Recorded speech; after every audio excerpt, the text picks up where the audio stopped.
Adopi, c'est une autorité qui fait la traque en fait aux mauvais internautes qui téléchargent illégalement sur le réseau Internet. Ce qu'on appelle la riposte graduée. D'abord, c'est un mail d'avertissement.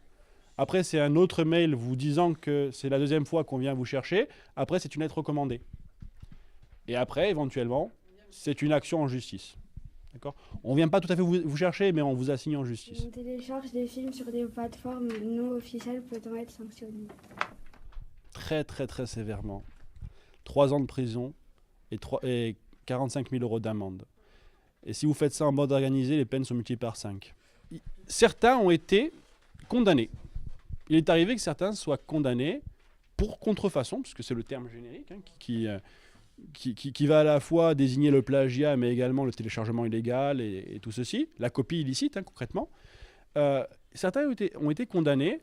Les peines n'ont pas été violentissimes, il faut le savoir, mais en droit pénal, devant le juge pénal, il y a ce qu'on appelle le principe d'individualisation de la peine, et la peine est fixée en fonction de la personnalité de la personne qui se présente face à la juridiction, face au juge. Si un jour on vient vous chercher, je peux quasiment vous affirmer que même sans un bon avocat, vous n'aurez pas véritablement de sanctions. On vous tapera à la limite un peu sur les doigts. Voilà. Mais c'est quand même, il faut savoir que c'est illégal et que ce qui est illégal, il ne faut pas le faire. C'est comme rouler à 130 km/h en ville. Ont-ils une autorisation spéciale pour se servir de certaines vidéos et ou musiques? Autorisation spéciale, je crois pas. Ils peuvent parfois bénéficier de ce qu'on appelle l'exception. Les youtubeurs, l'exception humoristique par exemple, ça pourrait être envisagé. Ou des courtes citations, pourquoi pas. Mais il n'y a pas d'autorisation spéciale. Ça fait rire. Alors, pourquoi parfois on ne demande pas l'autorisation et que personne s'en émeut? Parce que personne n'a besoin de s'en émouvoir ou personne n'a envie de s'en émouvoir parce que ça leur fait de la pub. Je suis très connu, je suis un youtubeur très connu. C'est pas le cas. Je suis un youtubeur très connu. J'utilise une musique ou des paroles ou quelque chose de quelqu'un, je lui fais une certaine publicité. Et je fais connaître sa création. La personne va être même plutôt contente, satisfaite, de voir que son travail est reconnu. Aucune raison de venir me demander des comptes. Aucune raison de m'embêter d'une quelconque façon que ce soit. Les youtubeurs très connus, absolument pas de crainte à avoir, je pense, de ce point de vue-là, en tout cas, judiciairement. Les Guignols de l'info, c'est justement une émission, ce qu'on appelle une émission satirique. D'accord ? Et l'émission satirique, la satire, c'est essayer de faire rire les gens en se moquant et en grossissant les traits d'une personne. Voilà. C'est une caricature, exactement. Mais une caricature basée sur de l'information. Parfois, on peut se dire que certaines personnes regardent les Guignols de l'info et considèrent que c'est le journal télévisé. C'est un autre débat.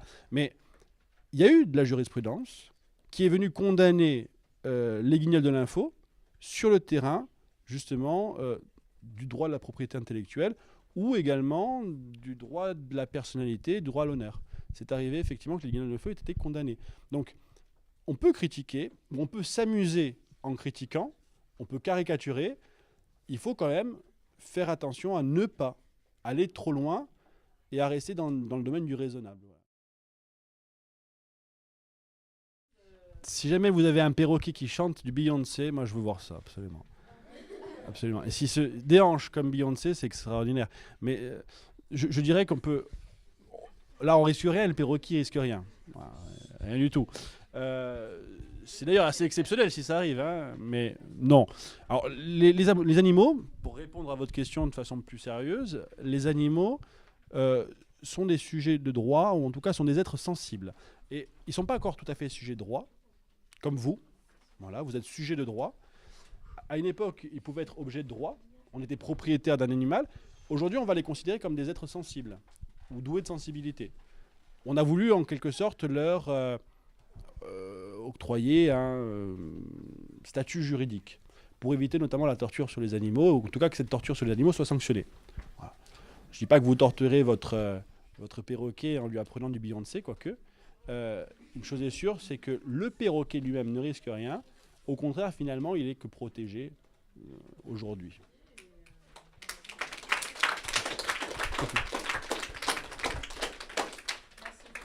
Merci beaucoup. Un avocat qui plaide à l'audience plaide en principe avec ça. Ce qui s'appelle la robe de l'avocat, une robe noire. Avec le petit jabot de... Jabot et rabat, effectivement. C'est une robe noire et tous les avocats ont la même. C'est tout simplement le signe de l'égalité. C'est pas, on masque les signes ostentatoires de richesse. On est tous égaux dans la défense et on défend tous les personnes de la même façon. Et on se reconnaît comme ça, exactement.